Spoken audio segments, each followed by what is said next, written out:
Hello and how you doing, and welcome back to Two Jagoffs. I am your host, Austin Carnes, joined here with Lucas Kins. And welcome back to Two Jagoffs, and welcome to our NFL, NBA, NHL, MLB, and every sport under the sun news headline recap. I don't even know what to call this episode. There's so much to talk about today. So many headlines in the sports world. Lucas, my friend, how's it going with you today, my friend? It's going good. It's been a while since we did an episode breakdown like this, so we have a lot to talk about. We do have a lot to talk about, and I feel like if we're going to be breaking all this sports news down, I don't think mine and yourself can do this alone. So why not we bring in the third member of the Two Jagoffs team. Ladies and gentlemen, please welcome back to the show, my dad. Dad, how's it going? Good, how you guys? We're doing all right, hanging in there. Another day, taking it one step at a time. How about you? Is work treating you all right? Work is work, as I always tell you. And my playoff brackets are in misery. We'll get into that. Oh, boy. Oh, yeah. I mean, I tried telling you guys about the Dallas Stars, and neither one of you wanted to believe me, but guess what? They're up 3-1 at the time of this recording, so I just wanted to... I wish that was my only problem. You wish that was your only problem? Well, the Cleveland Cavaliers are eliminated. The Denver Nuggets are on the verge of elimination. Chicken nuggets. The Chicken Nuggets on the verge of elimination. So there's a lot to be said about both those sports, and we'll get into the respective ones later on in this episode. But before we get into that, let's talk about some of the episodes we've had here recently. I mean, lots of big interviews, lots of big episodes. Lucas carries an Ask Austin and anything coming out in the next couple weeks as well. But this past Sunday, we had probably one of our most down-to-earth interviews that we could have had. Keandra Brown was on the show. Dad, I know we were talking a little bit off camera about it. What did you think about that interview? It was fantastic. Really? Yeah, it was great hearing her backstory about how she was not born a Muslim and all that, and how she converted to it, growing up in Montreal, being an Habs fan. It was nice. It was a lot of dialogue in that. Absolutely. Very good. Thank you. It was a great episode. I loved being able to talk about like the women's sports side of things as well, of course. Talk about some of the ladies that don't get enough credit where credit is due. First time being able to bring on a woman athlete. First time we brought on a woman athlete. Actually, first time we brought on any woman as a guest to be interviewed. So outside of my mom, of course, but she was absolutely amazing, down to earth. We went and got Chipotle afterwards as well. So definitely welcome back anytime. Thank you again, Ken. Actually, the funniest part of that interview was when you were asking her about smack talk, and she was telling about her one teammate how she didn't speak English. She spoke Haitian, I believe it was, and how she would talk crap on her, and then you asked her and kind of put her on the spot of saying, if you didn't listen to the interview, it's great, because you asked her, you said, what did she say? And she goes, she basically said this, this, and this, and told her to go home. Yeah, go back to where you came from. Go back to where you came from. It was fantastic. And then, I didn't realize, they're just as competitive as men. And, yeah, they talk smack, too. I mean, why not? Yeah, why not? No, it was a great interview, and lots of funny moments from there. One of my highlights was whenever she pointed out about how us Americans love ranch. And she's so right about that. Like, she's like, what's with you and Americans putting ranch on everything? You put on chicken, you put on pizza. What's wrong with you guys? Listen, once you have it, it's a different experience. It's true. I was against, Dad, you've seen me growing up. I was against ranch for the longest time until recently. And now Weirdo growing up, that's what he was. He didn't try nothing. I just recently started trying stuff within the last I was going to say, every years. time we go to Sheets, you get ranch. I love ranch. He was plain Jane. Wow. Literally plain Jane. No ketchup, no ranch. I mean, ketchup every once in a while, but nothing. He didn't even eat a hamburger with a bun, dude. Let's talk about that. Who doesn't eat a hamburger with a bun? Listen, I worked my way up. I went from the burger, then I started putting cheese, then I finally put the bun together, then I threw some bacon on it. I hate burgers without cheese. Now I have a barbecue bacon cheeseburger everywhere I go. It's awesome. Amazing. No lettuce and tomato. I can't do tomato. Yeah, he gets a... What's one of his orders? He'll have the bacon cheeseburger with just the bacon in the burger. And the cheese. Can't forget the cheese on there. But he's tells him, no mayonnaise, no ketchup, no mustard, no pickles, no lettuce, no tomato, no onion. Well, originally I would say just the bacon and cheese, and then they would forget that and they would put one of the other items on. So I look at the menu and I see what's all on the burger, and I list off every item. I say, okay, no pickles, no lettuce, no tomato, no mayonnaise, no mustard. I don't want any of that. That's nasty. That's nasty. No, thank you. The cook's not this guy again. Oh, they probably hate me, especially at fast food. Oh, God. They're probably sitting in the back peeling all that stuff off. Yeah. No, it's fresh that way. It's fresh? It's a special order then. Special. Oh, yeah. So then yours is the hottest. I worked at McDonald's for a whole 6 months, I remember. Really? Worked at McDonald's? Bridgeville McDonald's. Oh, God. That one's packed all the time. Was it? We used to make, anytime, I worked with this one dude from Cannonsburg. Lavelle Johnson, I'm name dropping him, I don't care. Oh, God. Start off the episode nice. He goes, Anytime they called it a special order back then, anytime, say, like Lucas would get a Big Mac, no lettuce, which is my go-to. Lavelle would say, "You know what time it is?" And I said, "What's that?" And he goes, and he'd call me Jimmy. He said, "Jimmy, you know what time it is?" I said, "What's up?" He goes, "We make one for them and one for us." I never ate so many burgers in all my life working there for 6 months. That's crazy. I mean, hey, the burgers are pretty good. I'm not gonna lie. I can go for a quarter pounder any day. They're soy. That's what McDonald's is. It's soy burger. Soy burger? Yeah. That's what has like the flavor to it, the grease. I mean, grease is grease, no matter if it's soy or regular meat. But if you go to Wendy's or flame broiled, that's regular meat. Yeah. You go to McDonald's, that's why it tastes different, because it's a soy burger. Mm. It's made out of soybeans. Well, who doesn't love McDonald's? Learn something new every day. Chipotle boy over here. Chipotle boy over here. That's me. He's the one who hates Chipotle. Yeah, I don't like Chipotle. Moe's. Yeah, I like Moe's. Both garbage restaurants. Let's go. Really? Okay. Well, speaking of garbage, I think this is a good segue into our first topic of conversation today. Let's talk about the Pittsburgh Pirates for a second. I thought you were going a different route. Oh, really? I thought you were going to the Rockies. Oh, the Rockies? Oh, we'll get to the Rockies. Don't you worry. But no, we're going to start with the Pittsburgh Pirates first for a second. Lots of breaking news. Of course, we did not have a chance to really cover it extensively here on this podcast due to all the different variety episodes we've had. But Pirates are under new management now. Derek Shelton has been relieved of his duties. And in comes Don Kelly, who was the original bench coach and actually a former Point Park alumni. Dad, I'm going to go to you on this one first. What's your thoughts and opinions on the new coaching move? And what's your opinion on the Pittsburgh Pirates overall, where we stand as of right now? 15 games under 500. I think the last time we talked about them, they were 6 games under 500. Sounds I about believe. right. All right, listen. I'm just gonna throw this out there, and I told you guys this back when it was Sullivan. I told you with Tomlin. I told you with Shelton. Okay, you fired the coach. Now what? Do you think we're gonna start winning games? Is that what you two think? No. Because you're out your mind if you think that. Just like when we get into the Penguins talk. We know what happened there. Is it going to win you games? That's all I'm saying. Is that going to win you games? Changing a manager is going to win us games. It's not happening. Their problem is their bullpen. That is their problem. They're hitting lately. Reynolds, I think I was watching last night's game. He's like 0 for 49 or something. He hasn't had a hit for like 2 months or something crazy. You got to hit. You got to hit. You got to score runs, and you got to have some pitching. They're pitching. Poor Paul Skeens. Oh, man. I hope he's here by the end of the year. That's all I'm saying. I hope he's here. It's just hard to watch, but I still watch him. I told you guys last episode that I was on, I'm going to be a Pirate fan. I'm going to die on the ship, I guess.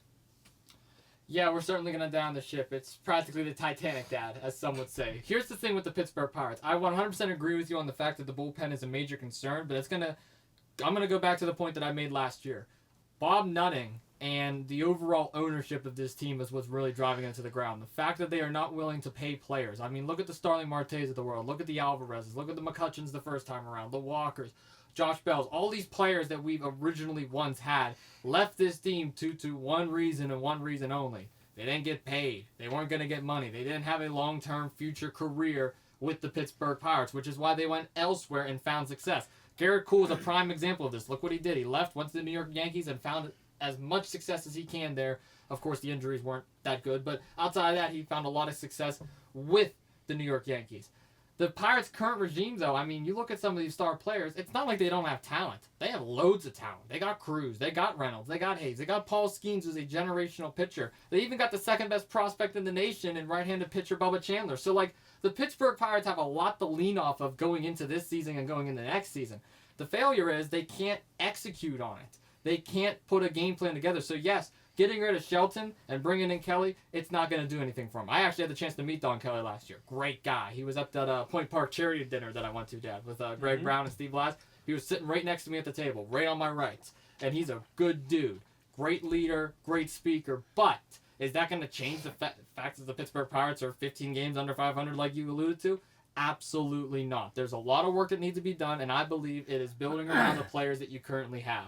You cannot win games and win your conference if you're constantly moving on from players that is bringing you positive lights. I mean, like, I'll give some credit to some other players. What about Trulio a couple of nights ago? He had the second base steal, and then he ran home on third and got an RBI off of Brian Reynolds' hits. So there's a lot of positive aspects we could be talking about with the Pirates right now, but that's being overshadowed by the fact that they are being run into the ground by management. And here's the bad thing. not to cut you off, Lucas. I didn't know if you were going to go. No, you're good. Here's the bad thing. Unfortunately, you're the guy that's from Point Park. What's his name? Don Kelly. Don Kelly. Unfortunately for him, he's in a situation where this is what the Pirates are giving us. The organization, upper management, is not paying anybody. They're not making moves to bring people through the farm system and retain them once they come up into the majors. And they're not willing to make trades. Back when they had them one game playoffs, they're a pitch or two away from winning a series or two and making it to the World Series. If us as fans, and this is where it's going to sting when I say this, us as fans, we're allowing the Pirates organizations to put this product on the field and say, deal with it, and we continue to buy the merchandise, we continue to pay the tickets, we continue to cheer for them, or if we boycotted them for 1 year, everybody in Pittsburgh, and demanded new management and him to sell the team. I seen the shirts, sell the team, but we contribute to it by, we're paying for it. Mm-hmm. And then we're complaining, saying that Bob Nutting needs to sell the team. Well, guess what? We're allowing him to keep doing this every year, and I'm guilty of it myself. I'll buy Pirates gear. I'll go to the games. I'll root them on. I watch them on TV. I'm part of the problem too, I guess. I guess it's just sad that the fact that Pittsburgh Panthers a couple nights ago had a more impressive win at PNC Park than the own Pirates did. I don't know if you guys saw that or not. 15-1 win against Penn State. Kind of wanted to go to that game, but you know what I think it was? They found the torpedo bats that I got from I guess the Pirates didn't find them. They was hiding in the dugout somewhere. But Lucas, Shelton took them with him. Shelton took them. Oh God, Yeah. Shelton stole them. That bastard. Anyway, Lucas, what's your thoughts of the Pirates right now? Nothing's gonna change. I mean, Don Kelly. He's put into a situation where he has nothing to work with. That's the thing with Derek Shelton too. He had nothing to work with. Do I think he's a good coach? Not necessarily, but he was doing what he could with what he was given. Nothing's really gonna change until we get new upper management. It's going to be the same batting routine, which is not good. It's going to be the same pitching routine. We're fine at the start and just fail at the end. There's nothing they can do about it right now. And new coaching is not going to change a thing, in my opinion. I said the same thing on Steel City, and I'll say it on here. It doesn't matter if it's a Derek Shelton. It doesn't matter if it's a Don Kelly. It doesn't matter if you resurrect Clint Hurdle's coaching career with the Pittsburgh Pirates. At the end of the day, the thing is, they cannot get to that next level if they don't continue to believe in the players they already have established. Listen, we all know the MLB needs to have a salary cap. We all know player contracts are out of hand. Look at Ohtani's, look at Soto's, look at Arcuna Jr.'s. There's so many players out there that get being paid overpriced and they're overvalued.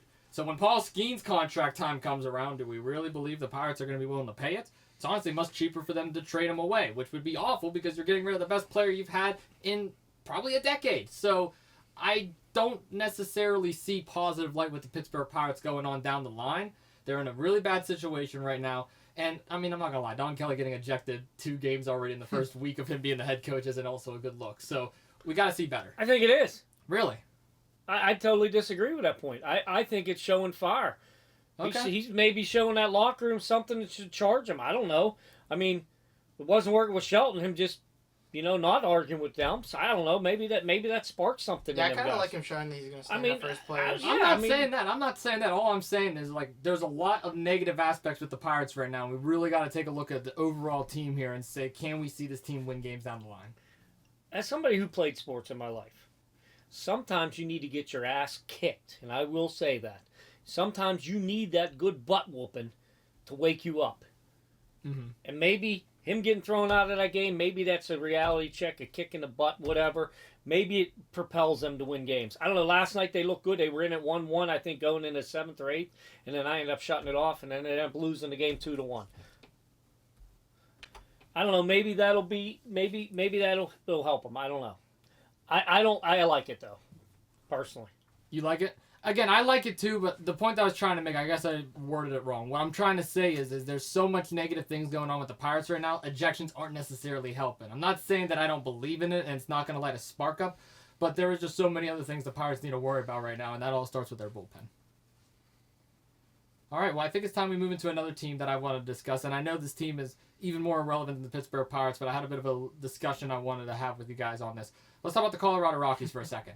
They're probably the most irrelevant franchise in not just baseball, but all the sports. But they recently have also relieved their manager, that being Bud Black, of all of his duties.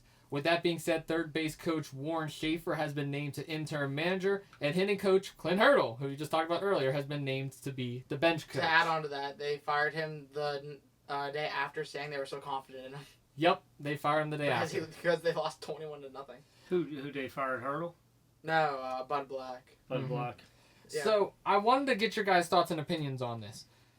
The Colorado Rockies, and Dad, you've been to Colorado before, so you know what like the sports atmosphere is like. You've been to Denver.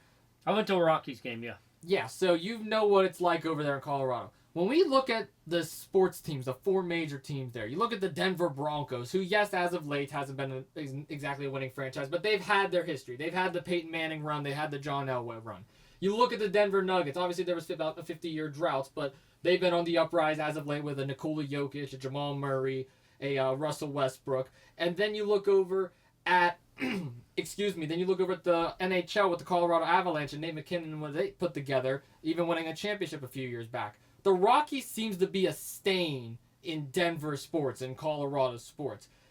What's wrong with this team? And what's wrong with this sports city in general? Because when I look at this team, and I'm going to say this right now, I believe they are doing a distasteful honor to the fans of Denver, to the fans of Colorado, because of bad management. If we talk about Bob Nelling's on the team, this is a team that, in my opinion, needs to be sold immediately. I would argue that across all 4 major sports, just because of how bad it's run, how corrupt it is. Did you guys know this is the team right here that has lost more 20-point games than any other MLB team in the last 15 years? This is baseball we're talking about, not football. 20 points or more. They've led that stat every single year. Dad, what's your thoughts? They're 20 games out of first place.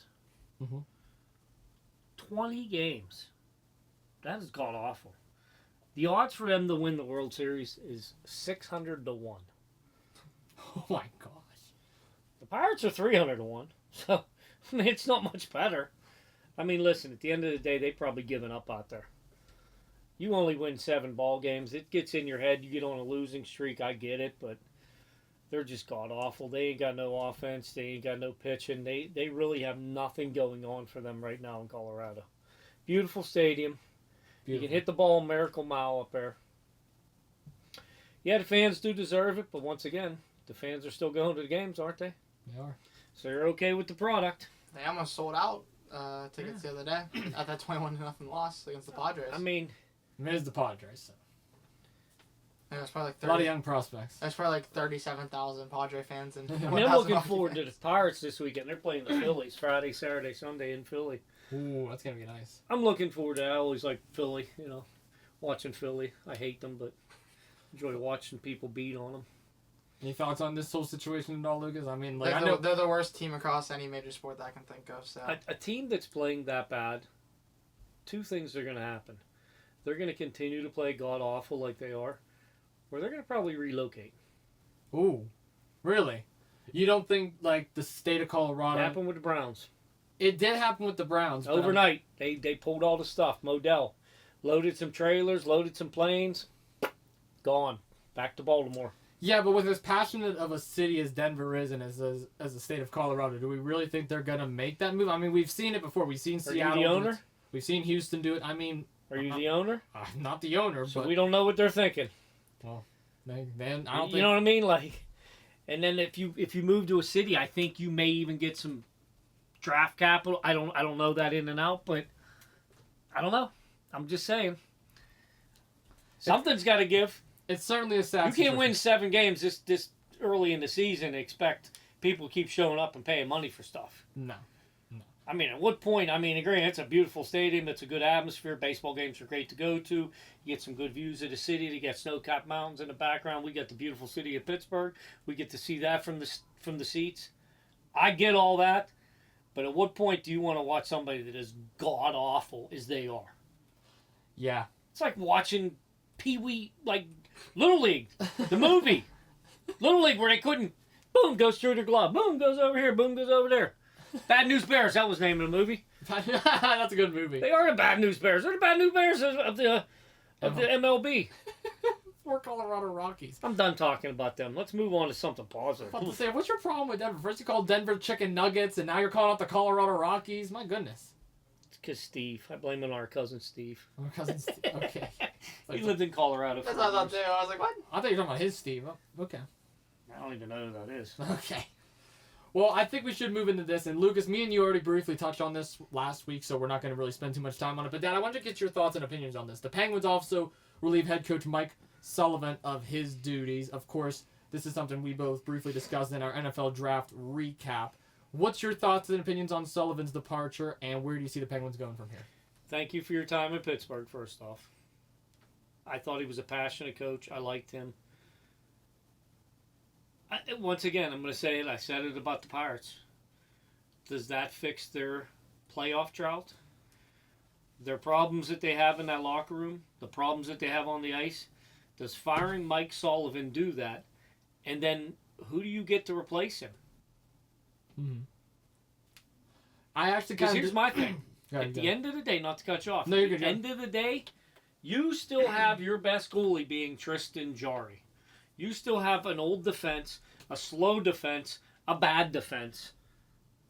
Them problems are still there. I heard you and Nicholas Brown arguing. And Nicholas, you're so wrong on this about how you said blame the offense. Thank you. You cannot blame the scoring because, listen, you're 2-1 games. And I think Nicholas's point was, and I apologize if I'm saying it wrong, he was talking about the overtime games.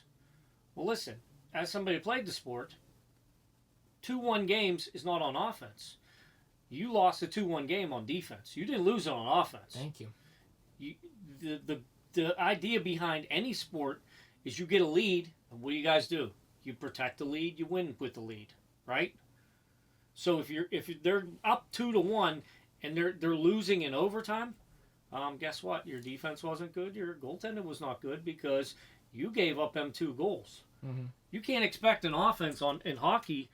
2 or 3 goals is like a pretty good game. Very good game. You're not scoring 7-8 goals a night. It's just not happening. And to blame Crosby, if anybody would blame Crosby to me, I would just say, respectfully, we are never talking sports again. Because he is not the problem on that team. No. He scored 89 points. Or no, it was 91 points. I think we looked that up. 91 points at 37. Don't talk to me about hockey if you're going to blame Crosby. I do not want to hear it. The only thing that scares me about the offense is the fact that Carlson is like our 4th best goal scorer. But besides that, the offense is the last of our problems. Yeah, exactly. And the point that I kept bringing up is both Raquel and Rust had career years as well. And that really fills the void of a Jay Gensel, which is something the Penguins have not had. Like, if you talk about scoring the last couple of years, I can kind of see your point. But this past season, scoring is the least of the Pittsburgh Penguins' concerns. I would say that defense trumps it. I would say that goaltending trumps it. And most importantly, coaching. And Dad, this is where I kind of disagree with you at. I don't think the Pirates and Penguins situation is fair to compare here. The Pirates are 100% on board with you with. The Penguins, yes, there actually is possible replacement for head coaching. They have a guy in David Quinn, who they recently hired last year as an assistant head coach. They brought him in from the New York Rangers. He's had prior winning success. And this is a guy that has had an established connection with Sidney Crosby, has an established connection with Evgeny Malkin. So it's not like they're bringing in a complete stranger here to take over this team and lead it in a new direction. It's still going to be shades of Mike Sullivan in the good aspects, but also a fresh new beginning for the Pittsburgh Penguins. The point that I constantly bring up, and Dad, you'll appreciate this as a Chiefs fan, is things were growing stale with the Pittsburgh Penguins. Look at Andy Reid when he was the head coach of the Philadelphia Eagles. That team was great. They went to the Super Bowl, lost to Tom Brady, multiple playoff appearances, but they could never get over the hump. They couldn't get back to where they once were. So they departed. They mutually departed. Andy Reid went to the Kansas City Chiefs to become the head coach. Philadelphia Eagles moved on. They had Doug Peterson, then they had Nick Sirianni, they had a whole bunch of different coaches after that. The Philadelphia Eagles have won a Super Bowl, won 2 Super Bowls actually, and made multiple appearances since then. Andy Reid, look at all the success he has brought into the Kansas City Chiefs. Both parties benefited from it. I believe it's going to be the same situation with the Pens. The Pens are going to look into the future, and they're going to build back better. And Mike Sullivan, he's going to continue to coach great because, again, he's a great leader. He wouldn't be Team USA's head coach if he wasn't. He's going to go to the New York Rangers, which was a failed team this past season. Very disappointed with the way they played. The JT Miller trade did absolutely nothing for them. Goaltending was a disappointment as well. He's going to go there, and he's going to hopefully change the culture there as well. It's going to be a work in progress. They're not going to be a playoff team by next year. Maybe not even the year after. But at the end of the day, when Sidney Crosby is giving you that generous of a deal, you're going to want to capitalize off it. With Evgeny Malkin, we thought he was slowing down. Guess what? He was the 5th best on the entire team last year. That's something to look positive to. Chris Letang, the contract kind of scares me. The off-the-ice issues kind of scare me. He may be a piece that we lose eventually. But outside of that, he still had a pretty good season. So the core three is still there. They have a lot of young prospects as well. Owen Pickering is a guy that I'm keeping an eye on. Jack St. Ivany is a guy I'm keeping an eye on. They have young guys.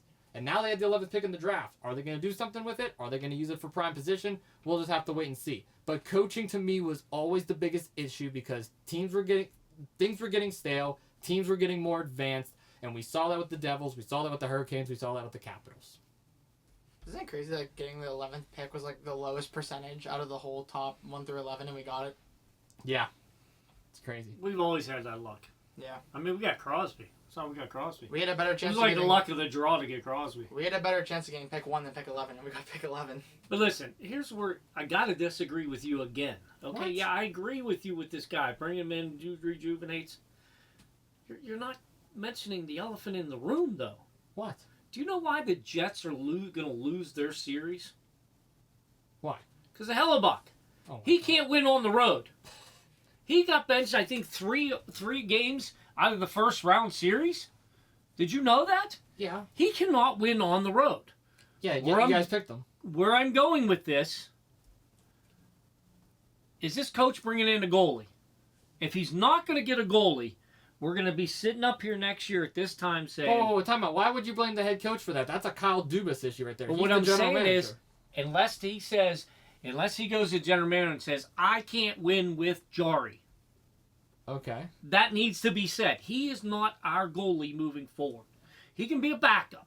He cannot be our starting goalie for the 25-26 season, or we are not going to be in the playoffs again. Mark my word, I'm calling it now. If he is our starting goalie day one and we don't make any moves all season, we will not be in the playoffs again. I'm blaming it on goaltending. I agree with that. Here's the thing. I 100% agree with you on that. But the Penguins have no set coach as of right now. He's back to strangling Steely. Do you hear me? Like, they have no set coach right now. Like, I'm not even saying David Quinn's going to be the guy. He's just a name I threw out there. You could also throw out a David Carr, head coach of the University of Denver, one of the most winningest head coaches over the last several years in the NCAA. So, Just bring us in Marc-Andre Fleury head coach already. or you can bring it. That's the last thing they need to do. He would get a goalie. He would say, this guy sucks. Hey, you're the one that put him as your number 5. I I did. asked you for the top 5 coaches we should go after. You Look- said Marc-Andre Fleury was number 5. He's a Pittsburgh guy. I would love to just see the Pittsburgh reunion there with Marc-Andre Fleury. We should hire him as a goalie coach. Oh, absolutely. Are you kidding me? One of the best of all You think time. he would make him get a new goalie? Yes. Probably. Yes, I would hope so. Listen, Although there was rumors that he had a talk with Jari about, keep playing. I forget how he said it. After one of the series last year when they lost, he talked to Fleury, and Fleury was like, "Look, that happens in your career. Da da da. Keep playing, keep playing." Like, he was a positive influence on Absolutely. Jari. I'm like thinking, why'd you do that to us, man? I thought you liked us. Why'd you just tell him flat out, "Hey, dude, you suck," like the rest of us say? He Yeah. sucks. of course. And again, I'm very interested to see the way the players pan out next year because I don't believe Evgeny Malkin's going anywhere. I mean, he's going into his last year in his contract. It would be stupid to get rid of him beforehand. So What are Malkin's you going to getting for him? Huh? What are you getting for him? exactly. So Malkin's going to finish out his contract. Crosby's not going anywhere. And then Letang, like I said, if the price is there, possibly. But with his contract, what teams are going to pick that up? I believe Dubas has been very smart over the last couple of years with where he's been. And I actually want to take this moment to plug the interview that we're going to be doing on Sunday because I did mention it on Steel City, so I'm going to reveal it here on 2 Jagoffs. We're bringing on Josh Getzoff. He is the voice and the play-by-play broadcaster of the Pittsburgh Penguins. And we had an in-depth conversation about exactly what we're having right now. And I feel like it's going to add so much value to what we've been discussing, all three of us collectively, over the last 2 years on this podcast about Mike Sullivan and about the Penguins as an overall whole. I can't wait to get your guys' thoughts and opinions on it when that episode comes out. It'll come out Sunday around 10. But I don't want to spoil it. Does he believe we need a new goaltender? It's the only thing I want to hear. yes. I don't want to hear nothing else till I hear the interview. Yes. Okay. But I will say this, something that we both agreed on is they're not going to be doing it next year. That's the only thing that sucks. Because here's the thing, it doesn't make sense to do it next year. Because a Tristan Jari, unless you can get trade value for him, how the hell are you going to get rid of him? You can't just outright cut him. That's going to do a detriment to your salary cap. Then you look at Is he Nedeljkovic. 5 million, 6 million? Yep, it's going to do What is he, 5 or 6 million? Anybody know the number? I'm not sure. It's too much to get rid Did of. you say his name was John or Josh? What? What's his name? Josh Getzoff. Josh Getzoff. Did he also say that you look like JFK once he looked at you better? Okay, you knock it off over there. I'm not JFK. Who's the guy that That was Joe Dombrowski from Yeah, from IWC and professional wrestling commentator. Wrong play-by-play guy. Ned's not going anywhere either because of his contract, and then Bloomquist and I forget the other guy, goalie's name that we have on the Wilkes-Barre, but he's been also doing pretty good. I So still can't believe someone in the professional world said you actually do look like JFK. why are we talking about this? Because it makes me so happy. It just brings a little light to my life.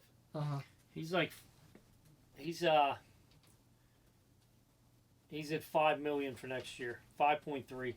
Yeah. Well, this conversation will certainly be continued this Sunday on our newest interview, and no, we will not be talking about President John F. Kennedy, Lucas, at all. Hey, a professional person called you it, not me. Yeah. Who was that? Josh Getzoff. No, Really? the guy. Joe Dombrowski. Is that the one who was good on Lucas? No, that's Robbie Spakowski. No, this guy's the one he's working with for wrestling stuff. The one I'm Oh, going that with. guy too. The one I'm He going went, with. he went on to Eden Dayton. Park. Yeah, the one I went to Eden Park with. The one I'm going to Dayton, Ohio with on Yeah. Sunday. Yeah. Yeah, it's gonna be nice. Looking forward to it. Does he think Lucas is a jagoff? No, he likes me. He likes my JFK promo. Does he really? Yeah, he sat down and he goes, you really do look like JFK. Thanks. Did he like me tackling you? I don't know. Why am I the butt of the joke here? Just asking. What, did he like me? I don't think it was a good tackle. We're gonna have to redo it. Speaking of promos, did you see the one of me getting hit over the head with the styrofoam this past Tuesday? Yeah, I saw it. Yeah, what'd you think? I think Lucas lightened up on you. I would have hit you harder. What? That was a pretty hard hit. Yeah, see him fire a Pringles can at the end? Yeah, what was that all about? We just thought it'd be funny. They made a doing. Made a little doink sound, yeah.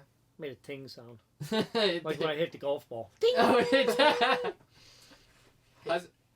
Hit you in the head with a golf club next. No, you're not hitting me in the head with the Oh wait, I got an update. So we have PGA real quick. Oh, we have God, a here we go. PGA logo, here we We go. have a PGA tournament this weekend, and I got first pick. I got Scotty Scheffler.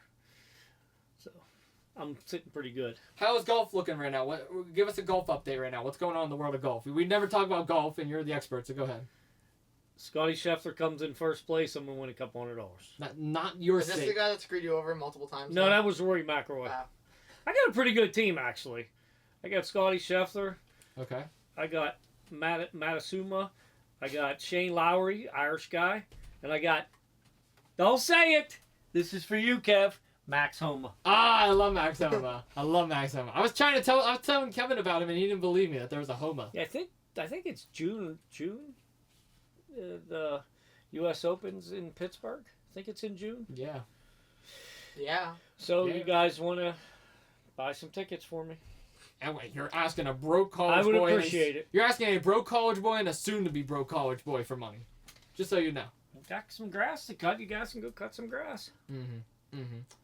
Well, I think this is a good transition into our next conversation. We have a certain player who's no longer part of this league, and I've been waiting all week to get your opinion on this, Dad. We're going to move over to the NFL real quick. Lucas, we talked about this briefly off camera, and I feel like we share similar opinions on this. But, Dad, this is a guy that you and your team has gone up against several times in the past. I'm talking about Derek Carr. Derek Carr, former quarterback of the Las Vegas Raiders, spent 11 years in the NFL. This past season was with the New Orleans Saints. Unfortunately, was derailed to an injury, which actually led to the decision of him retiring going into this season. You could say what you want about him, but at the end of the day, what a career he had. Didn't exactly have the playoff success or the winning success, but still put up solid numbers every single year. Dad, what's your thoughts on this? What was his exact injury? Was it his shoulder? Shoulder, yeah. Mm-hmm. Because you're supposed I mean, to. look, at the end of the day, the guy made millions of dollars. He was a good quarterback. He couldn't beat the Chiefs for whatever reason. They were his Achilles heel. No matter if he was in the Saints uniform or the Raiders uniform, he played for the god-awful Raiders. They were garbage. Hot garbage. A lot for of animosity years. over there, it sounds like. But if he did it for his health and his family, I'm going to give him a clap. I mean, hey, at the end of the day, it's your body. You do what's right for your family. Hopefully save some of all the money that he made. He took a lot of slack his last season in New Orleans. He got exposed a lot. I think it was just that the Raiders were so bad. He was the only bright shining moment in Raiders when he played there. Where he went to New Orleans and you had one of the best receivers. How are you not one of the best quarterbacks in the league? at that time. I didn't understand it. So, but I mean, hey, if you did it for your family and you did it for your body, good for you. I'm not hating on him. Yeah, I mean, I think he did for his family. I mean, a lot happened to him this season. He had a not good season. He had the injury. His wife had a miscarriage, so he's got a lot of kids to look after and stuff. So, good for him. Take some time off, or take the rest of your life off, pretty much, because you have enough money to put all your kids through college and to live happily. So, good for him. Derek Carr was a guy that I've defended time and time again, and it was for good reason because at the end of the day, this is a quarterback that was very safe. There's a lot of quarterbacks that get scrutinized for poor decision making and taking risks. Derek Carr was one of those quarterbacks that wasn't afraid to do so. That's why I defend guys like him. That's why I defend guys like Kirk Cousins. That's why I defend guys like Deshaun Watson when he was a part of the Houston Texans. Of course, I've completely had a change of mind for him ever since he became a Cleveland Brown. But even back when he was in Houston, he was willing to take risks. He was willing to throw the ball downfield. I like that about quarterbacks. Yes, there's a lot of lack in their game, but there's also some stardom there. And Derek Carr was one of the most underrated guys to do that. Here's the thing, though. It was simply time. He knew it was time to hang up the boots. He regressed significantly in his last year in New Orleans. There was no excuse about it. He looked awful, and I called him out on it every week. They had us fooled the first 2 weeks of the season, put up 94 points, exposing the Dallas Cowboys, and did nothing since. They went on a 7-game losing streak after that. Carr had the shoulder injury, ended the season. So I wish him nothing but the best in retirement. 11 seasons. I don't know if he's going to make Canton or not. I highly doubt it. I'll be 100% honest with you. I don't think he's making Canton. Definitely would be a consideration down the line, but not going to He doesn't really have the stats, like anything to make it. He has the stats. It's just he doesn't have the winning success for it. He certainly has the stats. There's no denying that. But, I mean, 11 seasons, he was a 4-time Pro Bowler. Like, he has the stats to be there. But Pro Bowl doesn't do you much anymore in this current day and age. It doesn't, but it gives you nods for the Hall of Fame. There's no denying that. It literally gets you nods for Canton. We were there. We know. But the thing with Derek Carr and the thing with the whole New Orleans Saints that like really intrigues me, and I know this is going to be a bit of a debate now probably, I believe they have the most interesting quarterback room going into training camp. I mean, we look at the New York Giants. Obviously, they got 4 quarterbacks. They got DeVito, Wilson, Winston, and now Jackson Dart. The Browns, I mean, they got Flacco, Pickett, Watson, Sanders, and Gabriel. So those are 2 quarterback rooms to keep a very close eye on. I would say the Saints is a quarterback room we should keep a close eye on. And not because they have good quarterbacks. They have 3 quarterbacks on rookie contracts right now. They got Jake Haener going in the 3rd year of his rookie contract, Spencer Rattler going in the 2nd year, and Tyler Shue from Louisville going into his 1st. I don't believe any of these guys are going to be superstars in the NFL, but what intrigues me most is the 3-for-1 bargain they're getting. They got 3 quarterbacks rostered, all on rookie deals. That's a 3-for-1 bargain, boys, and I'm telling you right now, this is going to be great competition to watch throughout training camp. I think Shue is going to get the nod at the end of the day. I know there was Carson Wentz and Aaron Rodgers rumors, but I don't believe in any of that. So I'm not looking at the fake news.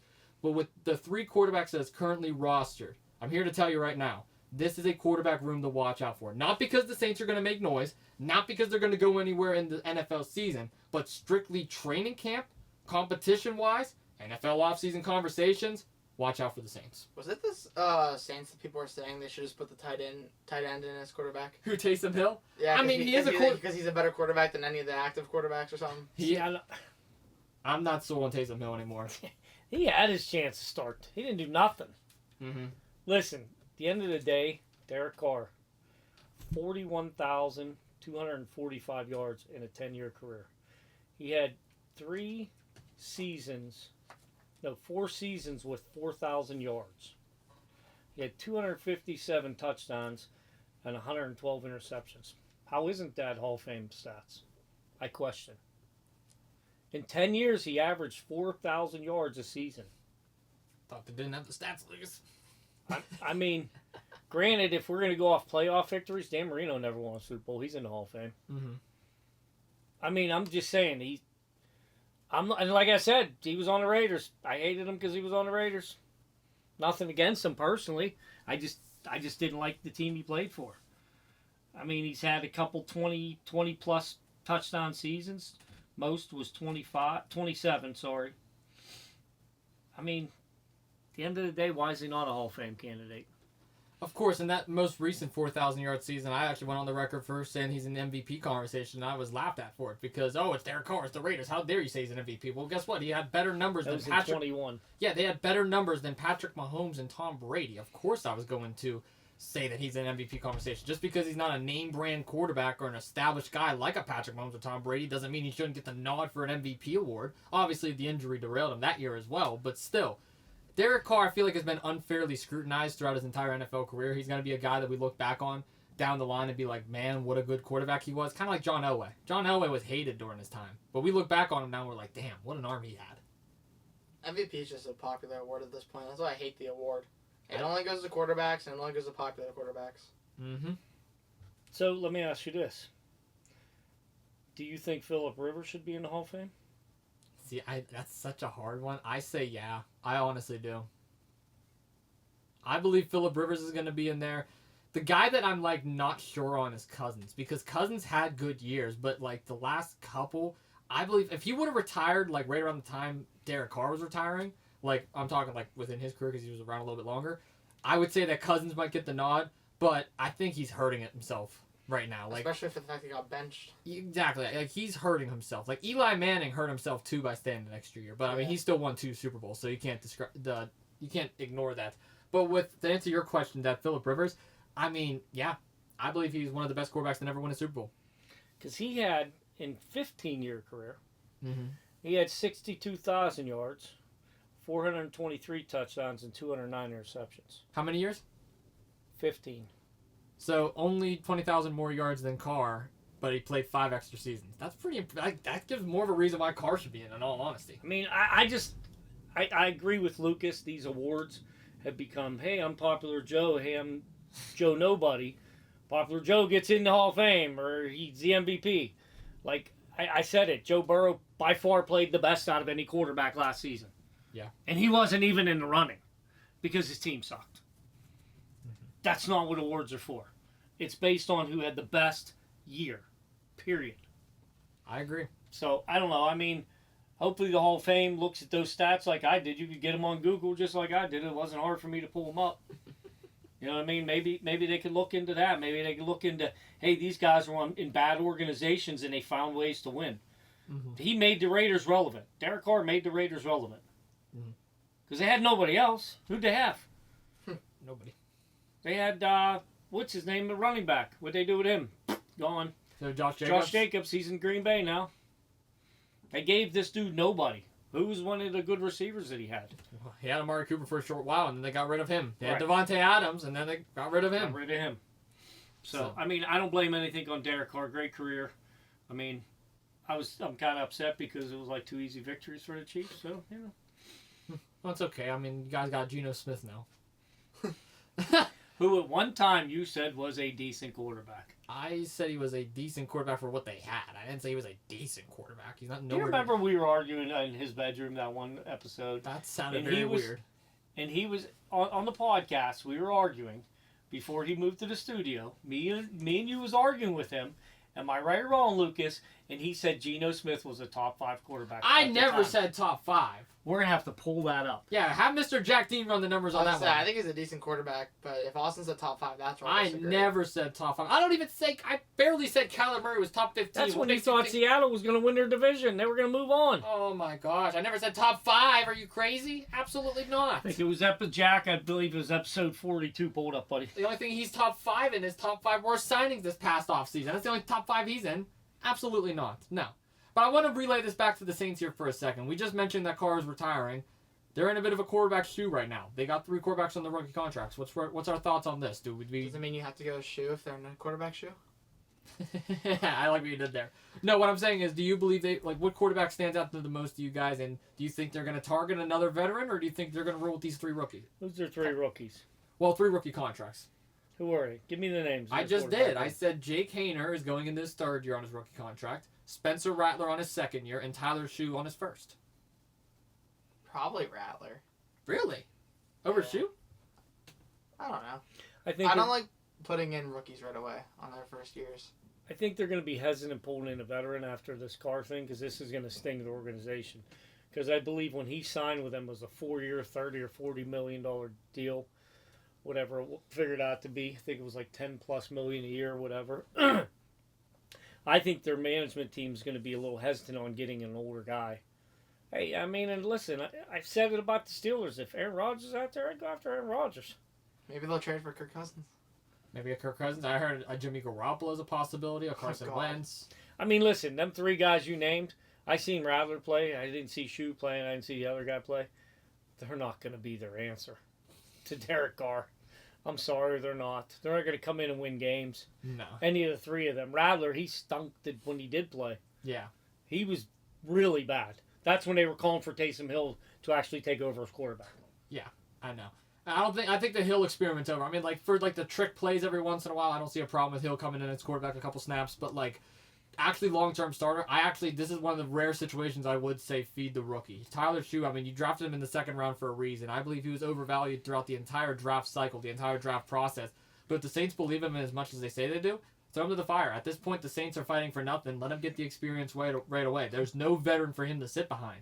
The veterans that are on this team are also on rookie contracts. So this is one of the rare case scenarios where I'm like, give me Shue. If it's not Shue, it has to be Rattler. No offense to Hainer, that's my boy from Fresno State, but not your Shue. Oh, I thought he said hand Not him your a shoe. Damn it! Oh my god, my dad just had to hand me his sweaty Reeboks over here. No, I don't want your shoe. Oh my god. He said, give me Shue. Is that what he said? Tyler Shue, not your shoe. Okay, you didn't say Tyler. You said, give me Shue. The quarterback You from... got a shoe. I gave you the right foot. What do you want? Oh my god. That's one of the moments I wish we were on camera for.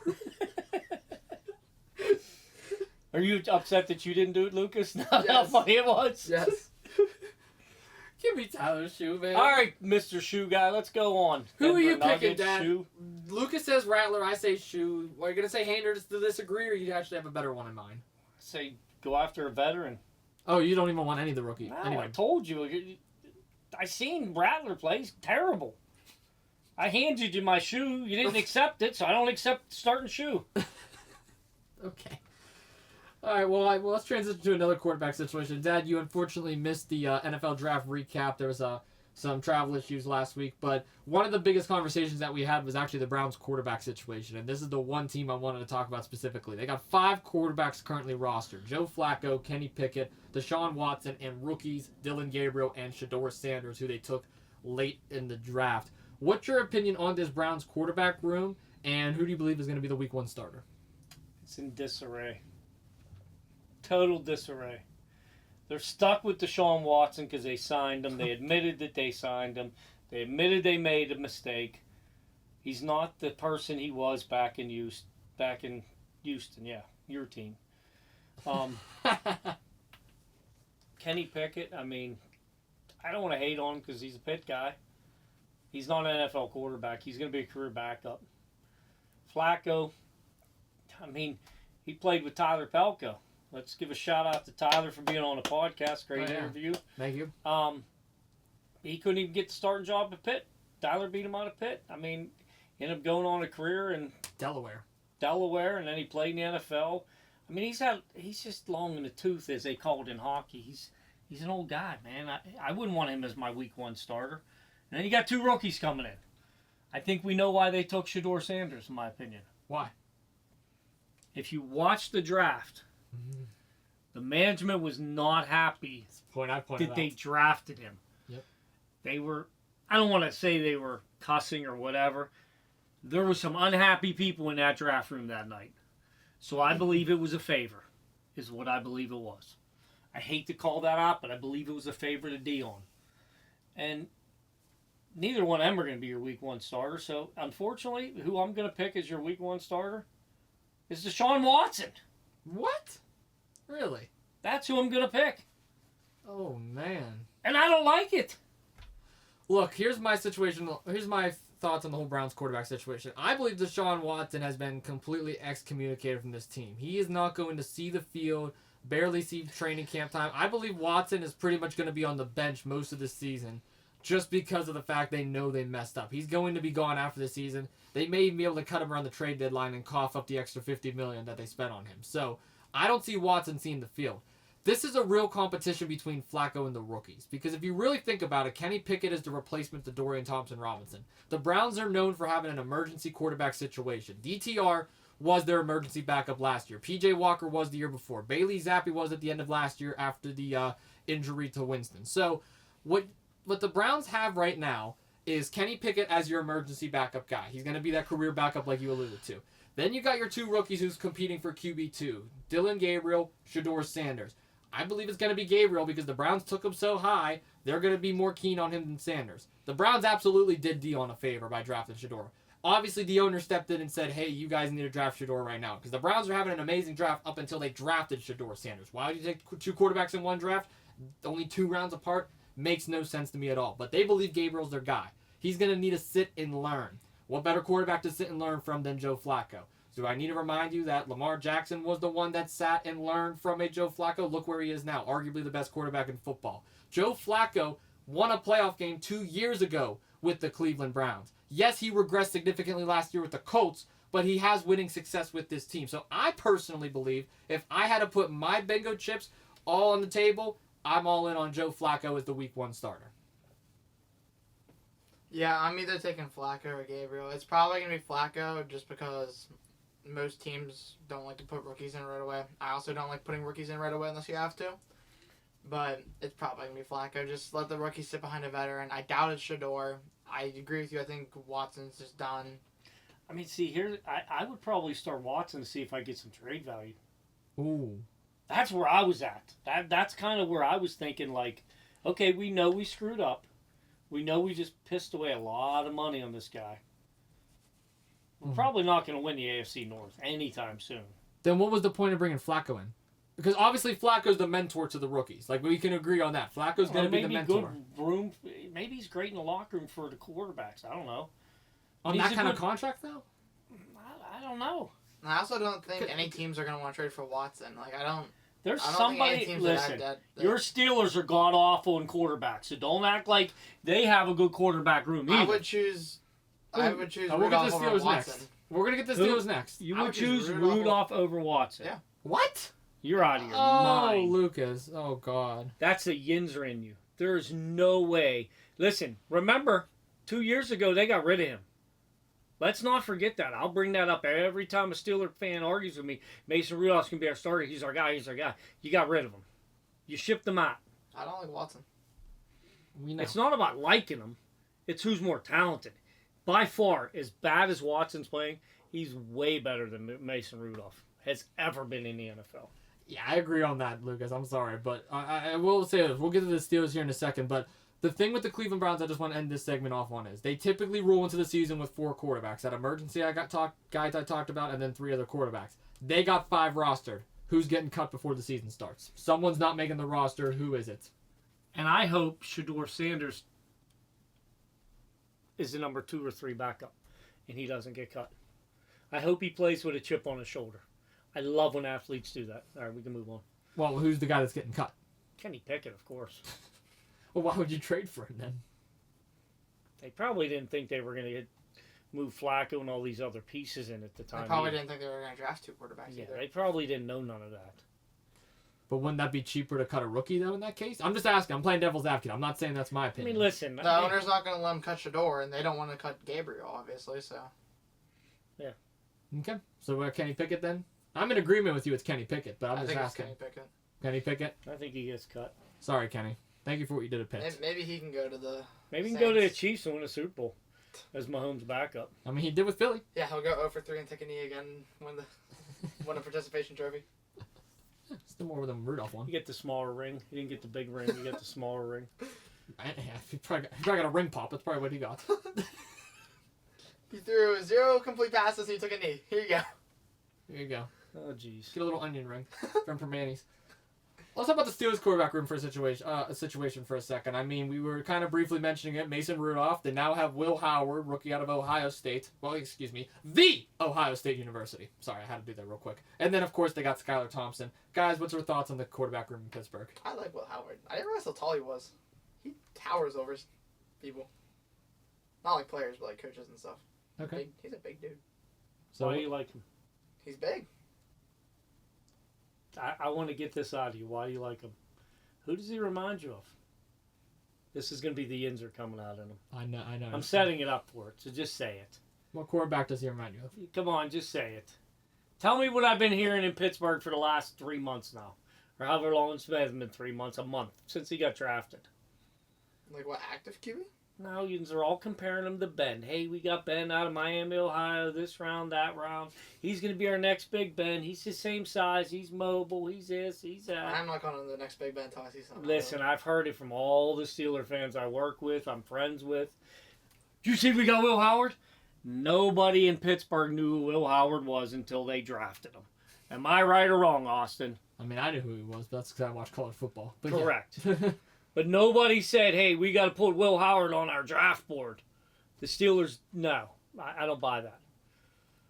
I don't buy it. I think we all had Listen, Carr the on our problem in board. Pittsburgh, here, I'm going to say it. I am a Yinzer. Our problem in Pittsburgh is I'm a Pitt fan. I've been a Pitt fan since I was a young man. Every year, we look in Western Pennsylvania for who? The next Dan Marino. It hasn't happened yet. Am I right or wrong? It just hasn't happened yet. I mean, Holstein. We'll never know. I'm joking. I'm joking. Oh, dear Lord. I'm joking. I wonder if we banged his head too much. How many times did you drop him on the way from the I don't hospital know. to the I car? said it as a joke, damn He it. did bang his head off a picture frame one time. I told you that, remember? Yeah, you did. Yeah. Listen, at the end of the day, as Pittsburgh fans, we're looking for the next Crosby, the next Lemieux, the next Big Ben, the next Willie Stargell, the next Dan Marino. Clemente. Sometimes they're just not there. We got to realize that as Pittsburgh people, they're just not there. Will Howard is not going to be Ben Roethlisberger. I'm sorry, he's not. Who's Penn State's quarterback right now? Drew Aller. Someone in my class said that we should go for him next Oh, season. good lord. No. Why? Because he probably reminds him of Ben. I don't think so. I think he's a Penn State fan. Drew Aller. He's, He's got all kind of problems. Kid in your class. See a South Fair kid? Yeah. Good. I'm not going to rip on him then. All right, well, look, when I look at the quarterback situation of the Pittsburgh Steelers, apparently people only look at Will Howard's career from Ohio State last year. Did we forget at Kansas State he was runner-up in the Big 12 championship? He had a losing record 2 out of the 3 seasons he was there. He had multiple years with interceptions. He had multiple years of having problems getting the ball deep downfield, multiple years of having issues getting into the scoring zone. And guess what? It's pretty similar to what the Pittsburgh Steelers have right now. How many chances do we see them blow getting into the red zone this past season, Lucas? Too many. So why are you putting a quarterback that struggles to get into a red zone on a team that struggles to get into the red zone? That right there is not solving the problems. 2 negatives don't make a positive. This ain't math. This ain't Algebra 1. This ain't Miss Garland's class. This is not The going... name drop is crazy. Huh? The name drop is crazy. Well, Miss Garland, shout out to her. She was an amazing teacher. So, what? I have one question. Go ahead. Is he the reason they won that national title? Absolutely not. Thank you. Can you tell the Steeler Nation that? The reason why... Because they believe that he's the reason that they won that national title. Ohio State won the national championship because of a dual-threat running back room in Thank Trayvon Henderson and Christian Judkins with the assistance of Jeremiah Smith. Will Howard is simply a check-down quarterback. He's nowhere near a Ben Roethlisberger. I would say if you're going to compare him to a Steelers quarterback, the closest one you could compare him to is Duck Hodges. That's how bad Will Howard is. He's not going to be a starter in the league. Yes, he has the size, and he actually has something Big Ben doesn't have. He's mobile. He can take off. I will give credit where Big Ben credit was is due. very mobile in his early career. He was I would very disagree mobile. with that. No, I don't know. Because what I'm saying is Will Howard can get 20 to 25 yards downfield. Big Ben could not do that. Big Ben could avoid players in the pocket. He can throw defenders off of him. Will Howard can do the same thing because of his height, because of his size. Big Ben, though, if you tell him to go 20 yards downfield, he's going to run out of gas. He's going to need an oxygen tank by the time he crosses the 50-yard line. So my thing is with Will Howard, I have not seen success out of him. Just because, yes, he won the national championship last year. Cool, J.J. McCarthy won it 2 years ago. Do we believe he's going to be the next quarterback that's going to be in the top 5? Absolutely not. Baker Mayfield won the national championship. Where is he at now? Johnny Manziel. Listen, just because you win the national championship doesn't mean anything. Max Duggan from TCU was in it 2 years ago. Stenson Bennett won it back-to-back years at Georgia. Can't even pick and won the ACC title. Yes, He sucks. Stenson Bennett Don't won. say he sucks. Come on, don't rip on Kenny that bad.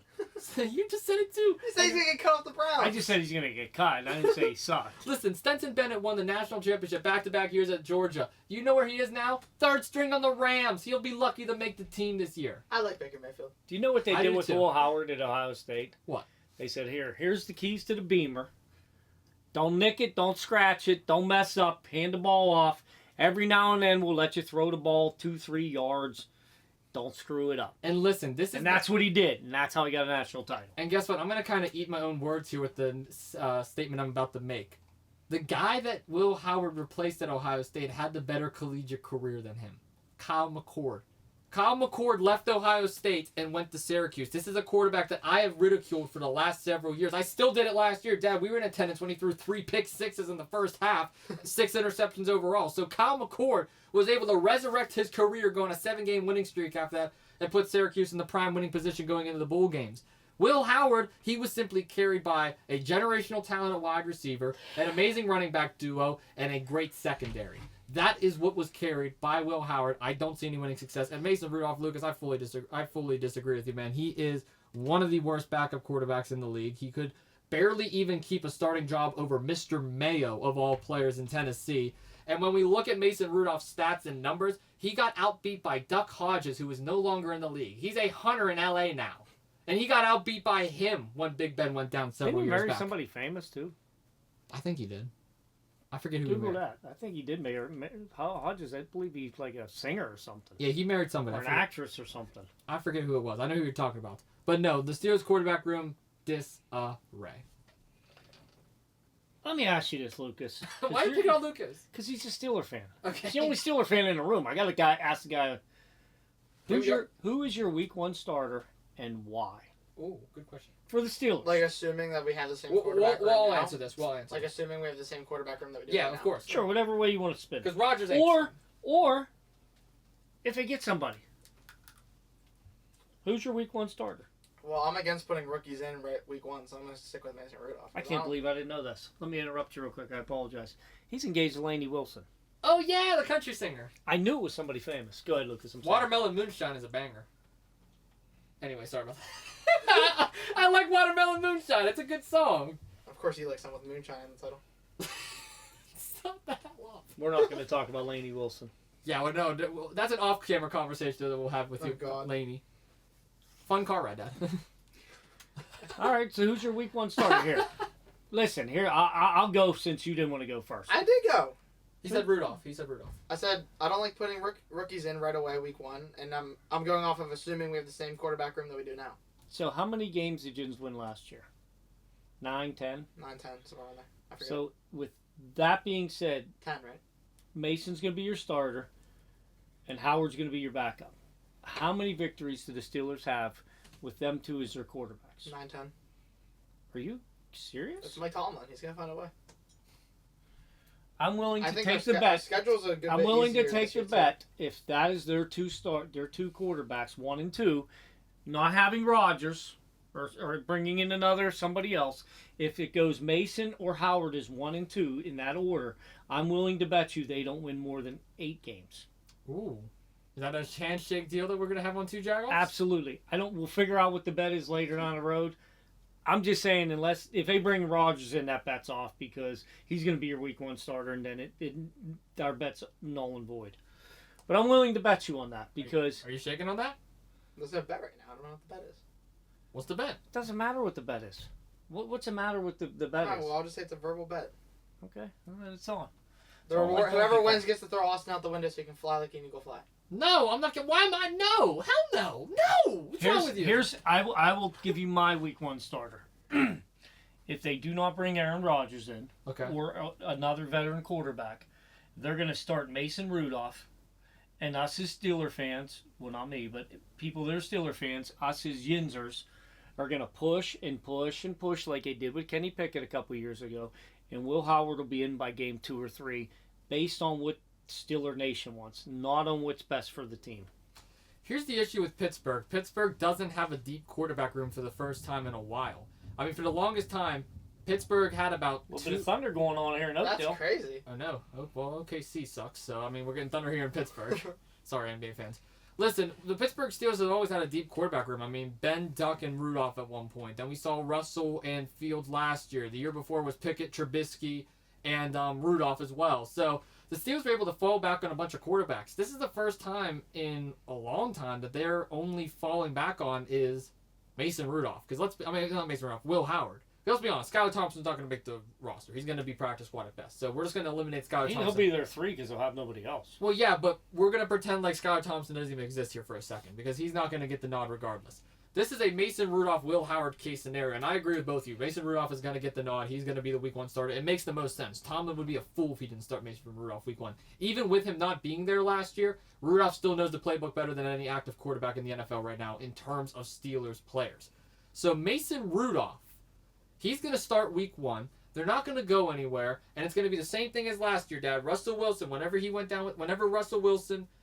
he came back after Fields because Fields started the first couple games. Russ was supposed to be the week 1 starter. Fields ended up starting, 6 games, Lucas? And he went 4-2? Yes. He started 6 games, he went 4-2. Russ came back, and then everyone started calling for Fields immediately. But then Russ started to heat up towards the end of the season. Steelers fans went quiet. Then they lost those last 5 games on the road. Listen, the Pittsburgh Steelers and the Steelers fan base, they expect success. This is something you pointed out a while ago, Dad. And guess what? They're not going to get that out of Mason Rudolph. And when they put Will Howard in, they're going to throw him to the wildfire, and it's going to hurt his confidence right away. They're screwing over both of their quarterbacks. They need to make a move, and they need to make it now. One more point, you can move off topic. Yes. I'm picking on you again because you're a Steelers fan. Thank God. Do you believe that Mason Rudolph, because you quoted him getting 9 victories if he's the starter, do you believe Mason Rudolph is as good as Russ Wilson? No. Then why are you giving him the same amount of victories? It's Mike Tomlin. He'll find a way to get a winning season. He's not throwing the ball. He's not going to throw the ball, bud. We were able to get the same amount of wins whenever we had you lost Pickett, Najee Trubisky, and Rudolph. Harris. You lost Najee Harris. You lost George Pickens. Okay, you brought in Metcalf, but your receiver room's in disarray now. You had a decent... You couldn't afford both of them. Yeah, Pickens a Cowboy now. Pickens is a Cowboy. So who's going to... I'm just saying, I double DJ Metcalf. Who's going to beat me? Calvin Austin? But you ain't beating me. Come on. I double Metcalf all day. What's Mason Rudolph going to do then? They don't throw to their tight end. They got Freiermuth. They don't throw to the tight end. The Steelers have never historically thrown to their tight end. Going back to Eric Green, going back to all these great wide tight ends that could have caught the ball. They just don't throw to their tight end. Maybe a game or 2 here and there. Heath Miller, but he doesn't get like Kelsey. No. He doesn't get it like Kittle. I'm agreeing with him, just not on names. Yeah, I'm just saying, though, that's the Steelers' problem. So that's why I called you out on it, because you're basically telling me if you're giving him 9 victories, you're saying is he's as good as Russ Wilson. And if that is the case, whew. Here's the thing. It's not the same wins. It's actually it's one less one. Here's the thing that's scary. Woo! Where were you, Ric Flair? Here's the thing that's scary. I can kind of see them pulling off 9 wins, Dad. And that's the thing. And it's not because of Mason Rudolph. It's really not, because I fully disagree with what Lucas Well, the was saying. schedule's also much easier this year, too, which is why I could see it. It is, but listen, here's the thing with the Steelers, and this is the part that pains me. I'm kind of playing this off of, I guess, bad juju, voodoo, magic, whatever you want to call it. Juju Smith-Schuster, he's on that. That was a mouthful right there, my Juju's gosh. on the Chiefs. You choke on your own tongue over there. Juju, turn into the Tasmanian devil. Fucking over there. Listen, here's the thing. Huh? No, I said the... Anyway, here's the deal with the Pittsburgh Steelers, Dad. Mason Rudolph is not the answer, but Mike Tomlin always finds a way to get a winning season, and it's so weird. But the reason why, Lucas, out of all the seasons that we've talked about this, I could see them having that losing season, the defense regressed, man. It really did. Yes, you filled a hole with Harmon, but outside of that, not much else has happened. Not many moving parts. Yes, you got depth. Yes, you got some key players, but Minka's getting up there. Joey Porter Jr., I call him PP, Penalty Porter, because that's all he does is rack up penalties. Yeah, I know, he's so funny. So immature.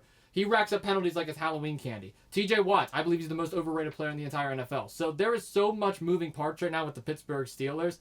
I don't know if they get that winning season, but could I see it? Tomlin hasn't had a losing one yet. What makes me think it's going to be this year? I don't know. ESPN said we were going to get 6 or 7 wins last season, so they're probably going to say the same thing again this season. I'm right there at that 8 to 9 window. I can't choose. Overall, one last question. We'll move Yes. past this. I'll go to you first since I've been picking on him. Yes. Do you believe the Steelers roster is better this season, going into this season, than last season? Absolutely not. They are much worse. Okay, then they won't have a winning season. Same question to you. Downgrade. Okay, so how are they going to have another winning season? I'm sorry. Because the schedule got easier. That's what I'm saying. Doesn't matter. They're still NFL teams. I don't care if you're playing somebody god-awful. You still have to go out and perform. You do, but the thing is, Dad, They lose to the Browns, man. It ain't like they beat the Browns every time they play them all the time. No, they're going to be probably 1-1 with most of their division rivals this year because the AFC North is the most competitive division in football. But the thing is, like, So they're only getting 3 victories right there. 3 victories, yeah. So what do you got to have? 9 victories to have a winning season now with the record, right? Yeah, you have to have 9. Okay, so where are they getting 6 other victories? Again, I'm not saying they're going to get a winning season. I'm not saying they're not going to get a winning season. They're right there at that 8 to 9 win range, simply from what I've seen. But the part that scares me most is they don't have a run game. Caleb Johnson is not a good running back prospect. I don't see him sticking around on the team after 3 years. Jalen Warren is simply a third down running back. You can't put him down on all 3 downs. And Kenneth Gainwell, I mean, he's great for depth. He's a great leader. I saw him on YouTube a couple times. He's a really good, humble dude. He's absolutely hilarious as well. But comedy and social media influence isn't going to get you anywhere on the football field. It's not going to make you better on the gridiron. So I got to see more from this team.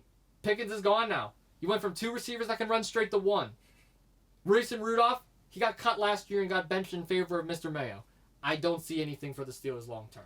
I just don't. I think we can now move into our last segue today. We're going to talk a little NBA to end off today's episode. One more thing real quick. Go ahead. Not even about the Steelers. Did you see that Trey Hendrickson said he's not playing if he doesn't get a contract? Yeah, I did see He that. said he will sit on the bench the entire season if he doesn't get a contract. You want to know who else said that? Who? Chris Jones. And guess what he got? He got a big contract. He got paid. He got paid. The problem is how did the Bengals going to be able to pay his contract? They cleared up some space. They should make room for him. They should. It's crazy that they haven't paid him yet. If the Browns could pay Myles Garrett and the Chiefs could pay Chris Jones, Bengals will find a way. Yeah, they might need to restructure some contracts real quick and just get him paid because if they don't pay him, oh god, that's going to be a... I don't know which schedule you looked at. Oh god, we're back to this already? I mean, it's officially not out yet, but just from the rumors I've heard. Okay, they're going to play Minnesota, Baltimore, Chicago, Cincinnati, Cleveland, Detroit, Chargers, New England, Jets, Baltimore, Cincinnati, Cleveland, Buffalo, Miami, Green Bay, Indianapolis, Seattle. Is that official? Woo, that ain't easier. Yeah, it's official, but it's not. The weeks aren't announced. That's what just the teams' names are. That's not an easy schedule. Not for a team that's in quarterback trouble, running back trouble, defense is struggling. I might go with 7 wins. I might join that's low. That's low balling, but I see what you mean, Dad. I really do. I mean, seriously, Seattle's garbage. Oh, come on now, not Seattle. Okay, well, the Jets. We'll go with the Jets. They are Jets garbage. are garbage. I mean, Sam Darnold's gonna win. So there's your 4 wins. The Steelers aren't beating Sam Darnold. Let's be honest. Sam Darnold is better than every quarterback on the roster right now. Sam Darnold is one of the best quarterbacks actually in the NFL. I can see them losing to the Chargers, depending on where it's at, because Justin Herbert's probably going to have a good year. Let's see if he can stay healthy first. Yeah. I like him. Who, Herbert? Yeah. I like Herbert too. I love what Jim Harbaugh come on and said. I'm glad his name was mentioned. Jim Harbaugh just said, it's my job to make him a Hall of Fame quarterback. Oh. Jim Harbaugh's such a good coach, man. Kudos to you, dude. That is your job. And now he's got to get that kid to believe what he already believes. I mean, hey, he made McCarthy look like $1 million. I believe he could do the same with Herbert, who actually has the talent. I'm not saying McCarthy doesn't have the talent and skill, but Herbert, man. What's that big lineman's name again? Joe Alt, right? Oh, Joe Alt from Notre Dame, yeah. Joe Alt needs to stay healthy too and protect that QB. That whole team needs to stay healthy. It feels like every player got hurt. Khalil Mack needs to stay healthy. Hopefully we don't have another Justin Herbert yelling at his center compilation on YouTube to watch. Have you seen that? I did see that. That's why I was laughing. I want to move over to the NBA to end off today's episode. There's 2 pieces. Well, here's why I just leave. Okay, there's 2 pieces of NBA news. Lucas, you might be able to provide some context on this. One of them is about the Dallas Mavericks. Of course, the NBA draft lottery recently wrapped up earlier this week, and this was something I wasn't going to cover at all because I felt like it's still too soon to cover the NBA draft, especially with the playoffs still going on. But I was very surprised to hear that the Dallas Mavericks have officially received the number 1 overall pick. Now, keep in mind, they weren't even in the top 10 running before the Luka Doncic trade. They traded away Luka to the LA Lakers, and they have a 1.8% chance of getting the number 1 overall pick. They were actually battling with the Lakers at the 11th seed to see if they even would get into the top 10 for the draft. Long story short, they end up turning around with the number 1 overall pick, and guess who's waiting for them? The best NBA draft prospect that we have seen in a very long time, Cooper Flagg out of Duke. Better numbers than MJ coming out of North Carolina. Better numbers than Wembanyama coming out of France. This is a guy that the NBA has been looking at since he was in high school. Actually, middle school, which is crazy. Dad, I want to get your thoughts on this. A lot of people are saying this is rigged. A lot of people are saying this is set up. LeBron even made comments on the Pat McAfee show months prior to this about the draft lottery. What's your thoughts on this whole situation? First off, I don't want to hear his opinion. Because did he forget a year ago that his son was drafted to his team? Yeah. I mean, you want to talk about shady stuff. I mean, Whenever his son had nothing that even deserved to be drafted at all. correct. I mean, so once again, LeBron, just play basketball. Let the analyst analyze the sport. Sorry, that guy just gets in his own way all the time. It's a bad look. It's a really bad look. When you look at that percentage, and with sports betting nowadays and gambling and all this stuff that's thrown in the mix of all these sports, we talked about it in football. Everybody said the Chiefs games are rigged and I went into a long analogy about how they could not be rigged. All the people would have to be involved. Same situation here. It's just not a good look. Do I think it's fixed? No, I don't think it's fixed. I just think they hit the lottery, man. Good for you. We did it with Crosby. We had like a 0% chance or a 1 or 2% chance to get the draft, and we got Crosby, and guess what? We prospered from it. Maybe they'll prosper from Cooper Flagg. I mean, who did not win the national title, by the way. Got smacked around in the national title game. Didn't look to be the number one prospect in the NBA. Got outplayed by another young man. Did he ever declare for the draft or no? Who drafted him? The draft hasn't happened yet. They just announced the picks. But I'm saying he declared for the draft? Yes. I think I'd take him. He was a baller. Who?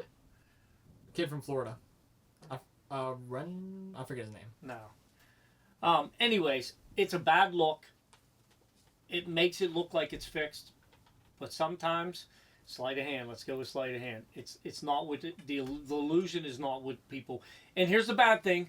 The media's and nothing against you because you're getting in this career. Nothing against you, Lucas. This is your guys' passion moving forward. The media jumps onto a story and they beat it to death. And they're beating the story to death. They got all the NBA people thinking, now even LeBron James is commenting saying, hey, it's rigged. But hey, your kid was just drafted a year ago. Be quiet. Like, he didn't deserve an NBA contract, and you got him a contract because of your name. So the media's going to jump on it. They're going to beat it to death. And all the fans are going to start believing it. And it's just bad. It's a bad look. Yeah, I think it's too hard to rig something like this. There's too many people involved with how the draft works, and the amount of people that have to stay quiet and get paid off, it's just, I don't think so. I think they just got lucky. I think it's just luck. The thing is, too, the reason why I would argue that it's not rigged is, let's not forget in 2008, the Chicago Bulls had a 1.7% chance of getting the number 1 overall pick. Pretty similar story to Dallas. They ended up getting it, and guess who they got? Derrick Rose, who was a generational talent before all the injuries, of course, one of the best players coming out of college as well. If the injuries did not happen, the Bulls may have had more championships without MJ. So I don't necessarily believe this was rigged, but the part that I question is, why was Nico Harrison so hell-bent on this Luka trade to begin with? There's something there that we don't know. Not necessarily it being rigged, but when Luka was traded, Nico Harrison was so hell-bent on there's going to be success, don't worry, it's going to come sooner than later. He said this. I get that, but it just seemed very suspicious to me when Nico Harrison said this, and then they turn around not even 10 days later, and they get the first overall pick when you have a guy in Cooper Flagg is right there. And not even Cooper Flagg. This transitions into our second NBA topic. The guy who most likely is going to be traded. Giannis Antetokounmpo of the Milwaukee Bucks. This just gives Dallas prime position to trade for that and to bring him in. Thoughts? Maybe that was why he said it. That's what I was pointing out. Maybe he knew getting rid of Luka, and look, we don't know what happens in the locker room. He may not have been a good dynamic for the locker room. We don't know that. Probably one of the best players in the league, but we just don't know the ins and outs. William Clayton Jr. William Clayton Jr., okay. Apologize for not knowing his name. He was the Florida basketball player that me and Austin was talking about. Anyways, listen, he's in a position when he's making that move, just like when they did it in Kansas City when they traded Tariq Hill. People were in arms about that deal. Like, how could you get rid of our best receiver? How can you get rid of Luka? How are you doing this? It's their vision. It's either going to pay off or he's going to fail, and guess what? He'll be fired. Mm-hmm. I mean, he has to say all that stuff to the media because the media is going to try to pick it apart anyways, like they are right now anyways. Now, and if he somehow pulls off Giannis, it's a smart move then. It's just shocking. Just think of it this way. If he gets Cooper Flagg and he pulls off Giannis trade, is he a dummy or is he a genius at that point? That's the part that's only history will tell. Only Correct. Time will tell for that. correct. But what's your guys' thoughts on the whole Giannis situation? Giannis, for the first time in his NBA career, always said he was loyal to the Milwaukee Bucks. Now he's saying he's open to other landing destinations. What's our thoughts on that? Why wouldn't he be? That's what happens in the sport world whenever you get upset with a team. Your opinions change. You think you want to be somewhere forever, but stuff happens. End of the day, it's a business. He's making a business decision. It sucks. An Achilles rupture ended Damian Lillard's season, and they were the best NBA duo by far, averaging 54.9 points as a duo, that being Giannis and Dame. Making it to the playoffs, of course, being eliminated by the Indiana Pacers in 5. Look, here's the thing with Giannis Antetokounmpo. He's a generational talent. He is a former Defensive Player of the Year, NBA champion, NBA Finals MVP, regular season MVP. He has the accolades. He's a future Hall of Famer. He's known as the Greek Freak for a reason. One of the most badass names in the entire NBA. Giannis is a face. Giannis is a premier talent. Wherever he goes, that team is instantly going to be title contenders. And if you go to a Dallas Mavericks team that already has a Kyrie Irving, that already has a Klay Thompson, that already has an Anthony Davis, as long as he stays healthy, listen, this is a scary, scary team right here. So if they go to Cooper Flag route, it's scary. If they go to Giannis route, it's scary. They're obviously not getting both. There's no way you can do that. You need to trade away the number 1 overall pick to get Giannis. But the Dallas Mavericks, they're in good position right now. I'm shocked by it. I still believe Luka was the better option because of the talent that we have seen out of him, and at times he's even outshined LeBron in LA. But very sad to hear the Giannis news, especially since I'm a Milwaukee Bucks fan. We'll see where it goes from here. Thoughts? Nope, I think cleared it up. No thoughts on that. Okay. I'm not a basketball guy, you know that. I know. Well, one last question I had. I don't want to spend too much time on this, but I did have to mention it.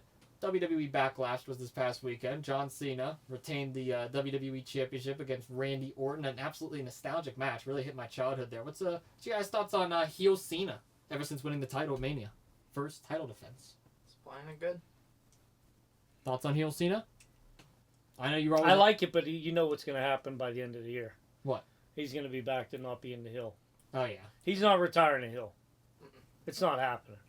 So enjoy the ride. That's all I'm going to say to you.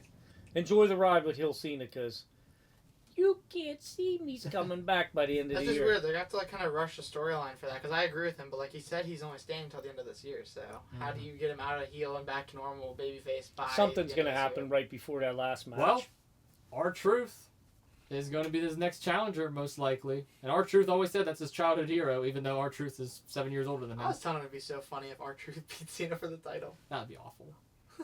That would be It would the make worst no- it would writing in the It'd be terrible, universe. but it'd be so funny. Oh, I yeah. love R-Truth though. If you're going to do that, you might as well go to an indie circuit and let one of them just beat Cena. Like Gannon Jones Jr. beat him. Gannon. Shout to Gannon, man. Shout to Gannon. Well, that right there, ladies and gentlemen, is our recap of all the sports that's going on right now. All the sports headlines, some of the top conversations, top news that was breaking in the world of sports. Lucas, Dad, thank you all so much for coming on this week. Josh Getzoff from the Pittsburgh Penguins will be coming on this Sunday for yet another interview. At this point, Sundays are just reserved for interviews. We have so many guests lined up. Thank you all so much for that support, or else that would not be possible. Before we end things off, let's go to you guys first. Lucas, any final words for the Jagoff Mafia? Nope, it's been fun. A lot of sport news that I think a lot of it we weren't expecting to happen so quick. So glad we finally got it all covered. Dad, any final words for the Mafia? I'm looking forward. I got an invite to Steel City Commuters. Looking forward to a no. date. You'll be the third guest behind this man and Yeah. Kevin. I think I'm going to be the higher ratings. Just throwing it out there. And by the way, Kevin, you looked really goofy in that episode. Did you see what Kevin looked like? You think in that episode Kevin looks goofy? Kevin looks goofy all the time. Let me just tell you that. I love Kevin to death, but he's a goof all the time. We gotta pull up the picture real quick. I gotta get a live reaction out of you. But anyways, Steel City, I can't wait to go on. Oh my gosh, Kevin, what are you doing? Wait, I think I gave him that shirt. You did. He's rocking that shirt. Go ahead, Kev. Yeah. I'm not gonna rip on him. I Hey, gave him Austin, the you shirt. want to just go ahead and put this picture on the screen real quick? Now. Listen, Okay, Kevin is on the screen as we speak. I'm not gonna rip on somebody that I gave a shirt to. No. Anyway, Steel City, I can't wait to go on there.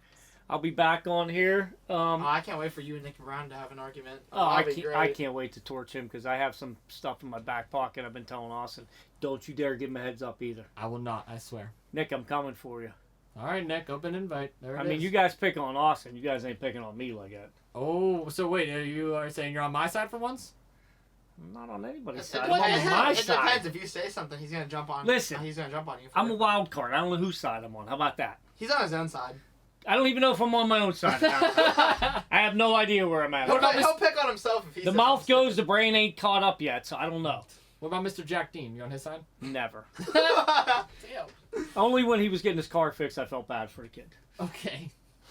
Oh yeah, because he was He was fixing his car Super Bowl weekend. yeah. Yeah. Mr. Jack Dean is storming like crazy out Yeah, there. I guess we're not doing a promo.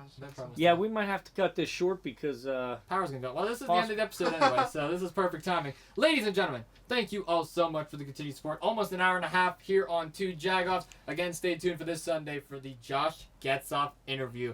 Until next time on 2 Jagoffs, we will see you all in the next one. Peace.